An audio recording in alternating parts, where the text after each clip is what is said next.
স্পিনাররা মোটামুটি টাইট বল করছিলেন, অথচ শেষ ওভারে যখন রান আটকানো দরকার তখন সালমান আগা তার জাদুর ঝুলি থেকে বের করলেন শাহিন আফ্রিদিকে। অথচ হাতে স্পিনারদের ওভার বাকি ছিল।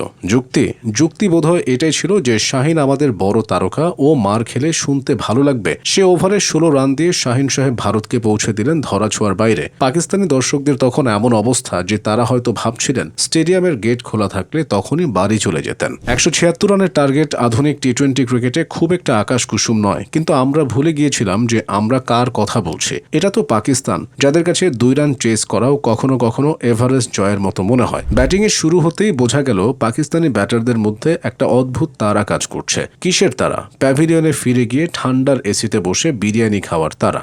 আয়রাম গয়রাম শব্দটা বোধহয় তাদের জন্যই তৈরি হয়েছে। ক্রিজে আসছেন, গার্ড নিচ্ছেন, একাধটা 4 মারার চেষ্টা করছেন, আর তারপর ক্যাচ তুলে দিয়ে ড্রেসিং রুমের দিকে হাঁটা দিচ্ছেন। প্রথম 4 ওভারেই যখন খেলা শেষ হয়ে যায় তখন বাকি 16 ওভার আসলে দর্শকদের জন্য এক প্রকারের মানসিক নির্যাতন। মাঝে মধ্যে মনে হয় পাকিস্তান দল আসলে ক্রিকেট মাঠের এসকেপ আর্টিস্ট। তারা জেতার মতো পরিস্থিতি থেকেও কিভাবে হারতে হয় তার নতুন নতুন উদ্ভাবনী পথ খুঁজে বের করে। ইতিহাসের পাতা উল্টালে দেখা যায় এদের হারের ভান্ডার কত বিচিত্র। 2007-এর সেই প্রথম টি-20 বিশ্বকাপে বোল্ড আউটের কথাই ধরুন। স্টাম্পের সামনে কোনো ব্যাটার নেই, শুধু বলটা স্টাম্পে লাগাতে হবে, তাতেও পাকিস্তানের বোলাররা যেন মহাকাশে বল ছুড়ছিলেন। এরপর মিসবাউল হকের সেই ঐতিহাসিক রিভার্স স্কুপ, সারা দুনিয়া জানতো সোজা মারলেই ছক্কা হবে, কিন্তু মিসবাউল হক ভাবলেন একটু শৈল্পিক উপায়ে আউট হওয়া যাক। 2022-এ মেলবোর্নে বিরাটের সেই 2টো ছক্কা তো এখনও পাকিস্তানি বোলারদের দুঃস্বপ্নে আসে। আর 2024-এর কথা তো বলাই বাহুল্য। মাত্র 119 রান তাড়া করতে নেমে পাকিস্তান যেভাবে নিজেদের পায়ে কোড়াল মারল, তাতে ক্রিকেট বিশ্ব থ